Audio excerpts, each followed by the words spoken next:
The newest entry into the Disney Vacation Club portfolio is Villas at Disneyland Hotel.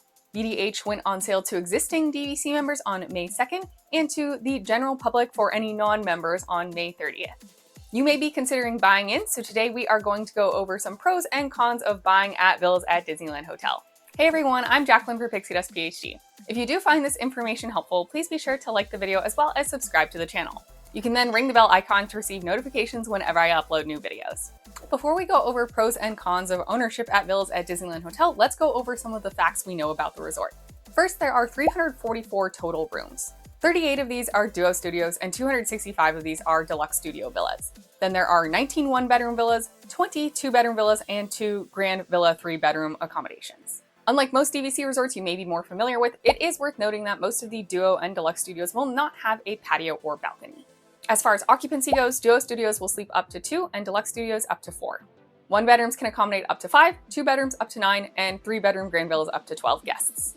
Villas at Disneyland Hotel contracts are set to expire the end of January 2074. The price debuted at $230 per point when buying directly through Disney without considering any incentive offers. 2023 annual dues were set at about $9.06 per point.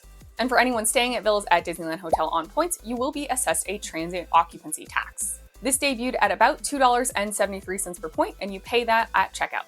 Contracts for Villas at Disneyland Hotel do have resale restrictions that we saw first with Riviera Resort. These are two main factors. One is that if you are currently a resale restricted owner, so you bought a resale contract after certain restrictions were put into place, you cannot use your resale restricted points to stay at Villas at Disneyland Hotel. If you are a resale member but were grandfathered in before these restrictions, you can use those points, and if you have other direct points, you can use directly purchased points at Villas at Disneyland Hotel. But if you currently own resale restricted points, or if you're thinking about buying a resale contract in the future, those points cannot be used to book stays at Villas at Disneyland Hotel. The second restriction pertains to viability on the resale market. If you buy a Villas at Disneyland Hotel contract through the resale market and not directly through Disney, then you can only use those points at Villas at Disneyland Hotel. You will not be permitted to use those points at any other Disney Vacation Club resort. This might affect the desirability of Villas at Disneyland Hotel resale contracts down the line, only time will tell.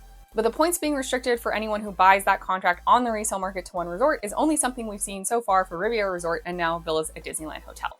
Next, let's move on to highlighting primary disadvantages to owning at Villas at Disneyland Hotel.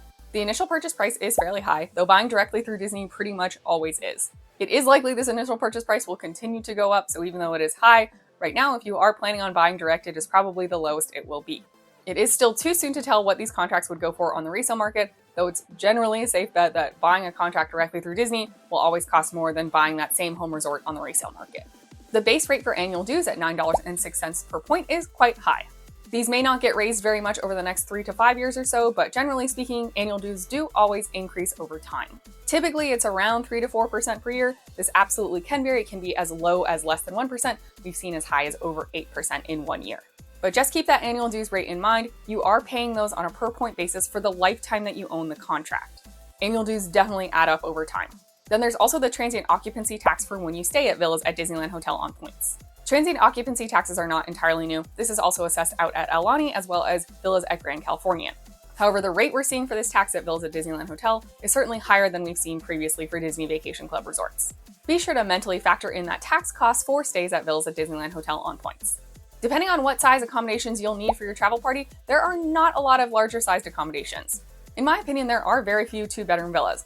And of course, there's only a couple of grand villa 3-bedroom accommodations, but that is more standard across various Disney Vacation Club resorts. If you want more flexibility in the type of accommodation you can book, especially for larger parties, the breakdown of the inventory for Villas at Disneyland Hotel may not play to your favor. And of course, as we've already discussed, there are those resale restrictions. If you're going to buy Villas at Disneyland Hotel directly through Disney, these won't apply to you while you own. But knowing that if in 10 or 15 years you wanted to put your contract on the resale market, the potential resale buyers would be affected by these may influence your decision. While that is quite the list of cons, there definitely are also some advantages to owning at Villas at Disneyland Hotel. Most of these revolve around the fact that that would be your home resort. Before we get into that though, a slight pro about the transient taxes is that at least they are only assessed at checkout. If you bought into Villas at Disneyland Hotel, you would have those DVC vacation points, and you certainly could use them at Villas at Disneyland Hotel, but you could also use them anywhere else. When you did use them to stay at Villas at Disneyland Hotel, you would owe transient occupancy taxes on a per point basis.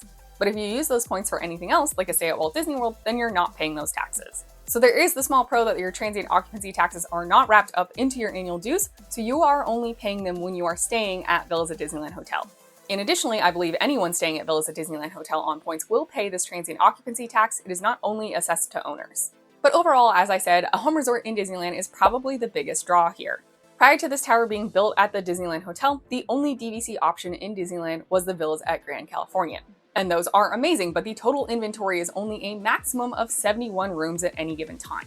There's very little overall inventory at VGC. Inventory at VDH is much larger, which hopefully will mean booking will be less competitive. Also, currently, the initial purchase price for VDH buying directly through Disney is actually less than pretty much every resale contract I've seen for VGC. Some of this has to do with taste and personal preference. Maybe you would much prefer Villas at Grand Californian compared to Villas at Disneyland Hotel. That's totally up to you, and I understand either way. But if your primary goal is a Disneyland home resort and you just want to save money trying to achieve that goal, VDH may be the way to go. And of course, buying into Villas at Disneyland Hotel would give you that 11-month booking advantage. They are also offering guaranteed weeks or favorite weeks if you're interested in securing the same week every year. Given the slim inventory of Villas at Grand Californian and the high demand, it is pretty much impossible to book that resort if you don't own there. Only time will tell with Villas at Disneyland Hotel, but it's just worth noting that there are only 2 DVC options at Disneyland. This is in strong contrast to Walt Disney World, where you can stay at a bunch of different great DVC resorts. Therefore, getting a Disneyland home resort contract may be the biggest factor to you, and in my opinion, probably the greatest advantage of buying in. Everyone's situation is different when they're considering buying into Disney Vacation Club.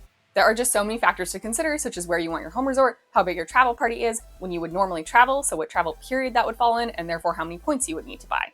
With all Disney Vacation Club purchases too, you also definitely have to consider the finances. And with Villas at Disneyland Hotel, there are some extra factors there in that the annual dues are a bit high, and you will be paying transient occupancy taxes when you stay. Of course, only you can make that judgment about what is best for you and your travel party. Let me know what your biggest deciding factors are in the comments down below, and how that makes you feel about Villas at Disneyland Hotel. And if you have any questions, leave those in the comments down below, and I will do my best to help you out. Best of luck with this decision. May the rest of your day be magical, and we'll see you real soon at Pixie Dust PhD.